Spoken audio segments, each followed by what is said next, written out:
Welcome to Law Offices of Mary Kennedy. DS-160 and the denials and the RFEs based on this.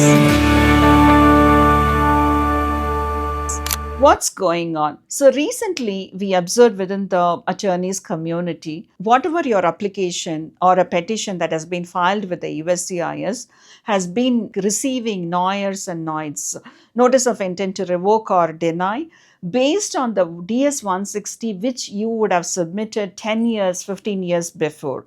See, sometimes, we don't even know what we have filled in on the application that was submitted. All that they are trying to do with the advancement of AI is, see, the datas are all related now. Whatever you give on a Department of State consulate or the CBP or your perm or H1Bs, these are all getting so related. You should be so conscious about not creating a conflict or a misrepresentation of fact that has been provided. See, I keep saying to in and out, even for any EB1 is we get so much of calls stating that like my friend has applied for it and he got it approved and I want to do that. That's not the way it works. Your datas are already available. EB2 category you qualified for, that's completely different in an EB1A. I'm not minimizing that you will not qualify, but the datas and then the growth and the progress, where you started from and where you are at an extraordinary ability to apply for it matters a lot. So go through that process, understand, evaluate it, and then come to a decision.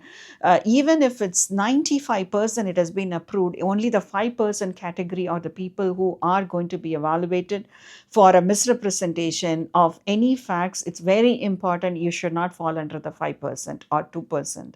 It's very important you have established your career, your family, everything in the American dream here, and you cannot take a risk on that. And be conscious, because as I said, that the documents what we are evaluating on any NOIRs are very detailed. It's not just a printout of all those copy documents anymore.